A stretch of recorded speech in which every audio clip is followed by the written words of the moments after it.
There was a time not that long ago, by the way, when you could turn on a baseball game in April and not know exactly how the season was going to end. You didn't need a spreadsheet. You didn't need payroll charts. You didn't need to check which billionaire owner decided to spend $500 million that offseason. You just needed a glove, a bat, and a little bit of hope, a little bit of belief, because on any given night, your team had a shot. That was the magic of baseball. A kid in Pittsburgh, a family in Cincinnati, a diehard fan in Cleveland, they all sat down in April thinking the same thing. Maybe this is our year. Not guaranteed, not bought, not engineered, earned. And yet, sometimes you were wrong. Most years you were wrong, actually. But you didn't care because you felt like you were in it. And that feeling, that's the entire model of sports. Hope. Because once fans stop believing they have a chance, they don't get angry, they just stop watching.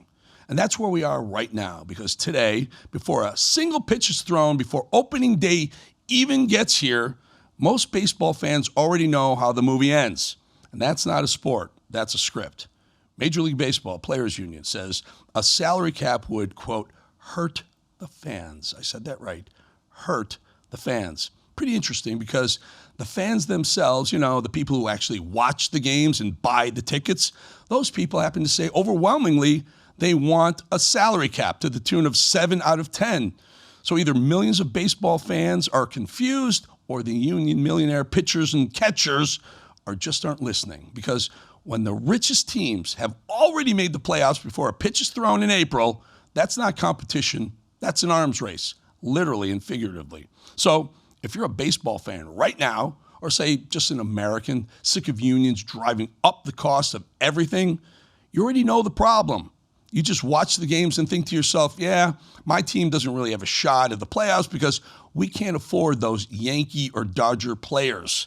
It's not fair, but I love my team anyway.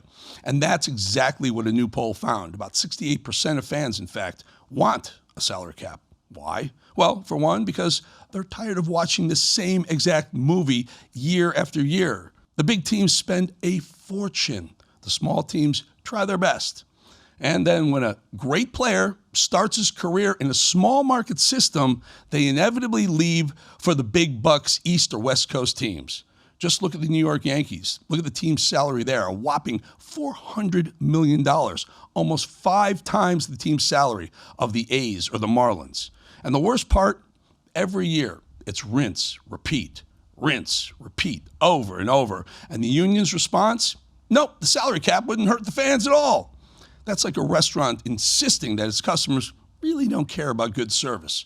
Or the Democrats insisting that even though 75% of Americans want voter ID laws, they'll never, ever vote for the SAVE Act. The Save America Act makes it harder to vote and much easier to steal an election. And Trump is learning day by day that the only way he's going to win is stealing it, and we are not going to let him win. We are going to do everything we can to block this pernicious, despicable, anti-American piece of legislation. Okay.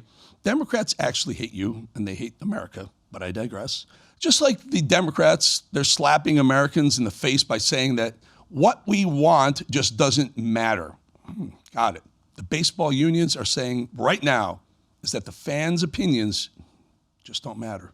Because fans aren't dumb. They can see what's happening. The Dodgers are spending, what, close to $500 million? $500 million for 1 year's salaries? That's 4 or 5 times the team salary of the Cleveland Guardians. You know, the red state flyover country team. Is there a pattern forming here? But I digress again. See, that's not a level playing field. That's like a major league and a farm league. It's like showing up to race where a guy is driving a Ferrari and the other guy has a bicycle. Well, maybe not that bicycle, but we can't pretend it's fair anyway. And here's the thing. Every other major sport has figured it out. Football, salary cap. Basketball, salary cap. Hockey, same thing, salary cap. And those leagues are competitive. Teams rise, teams fall, and the fans, they stay engaged. In baseball, you can pretty much guess the contenders in March before a ball or strike has even been called. And if you're in a smaller market, and I mean most of the country, basically, you're hoping for a miracle. So if some miracle happens and your team develops a great player, congratulations, you've beaten the odds. But You got about 3 years before a New York or a Los Angeles or a Philadelphia team buys that player from you. That's the system right now. You draft the prospect, you grow the talent, and then they buy the talent the minute the free agent window opens up. Thanks a lot for your hard work. We'll take it from here. And fans in places like Pittsburgh, Cincinnati, Cleveland, they're just supposed to accept it? These people support their team. They go to game after game being told that maybe, just maybe, their team will be competitive. Probably gonna have to wait a few years. That's exactly how you lose people. Now the union, the players union, will tell you that protecting players, that's all they're up to. But let's be honest about what's really going on. A small group of superstar athletes are making massive money. And good for them. But most players, they're not signing $500 million contract deals. And a system with a salary cap and a salary floor could actually mean more team spending, more players getting paid, not just a handful at the very top. But of course, that would change the whole system. And there's some very, very powerful people who like the system exactly the way it is. Thank you very much. Super agents making bank commissions off giant contracts. Teams in big markets that can easily outspend everyone else. Look, it's a pretty nice gig if you're on the winning end of that. But it's not so great if you're a fan watching your team get picked apart every couple of years. And here's what's really, really losing people. That same union, the players union that we've been talking about, the one that tells fans to trust them because they know what's best, well, they just had leadership under investigation over a side business that spent millions of dollars. Guess what? They barely did anything. Millions of dollars were spent, a handful of kids' clinics, and a post office box for an office. Sounds very Minneapolis Somali daycare to me. But sure, make us believe that they've got the fans' best interests at heart. I want to be clear. This isn't about being anti-player. I'm not. I used to be one. Pittsburgh Pirates, actually. Players should make great money. Of course they should.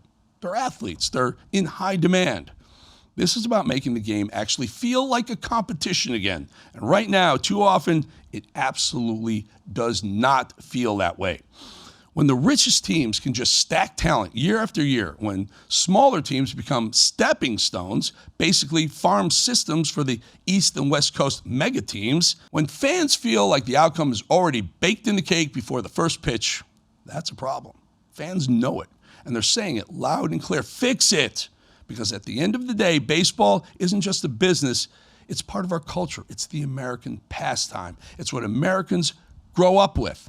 And they want to believe in something, at least a little bit, that their team has a shot. They want to have hope.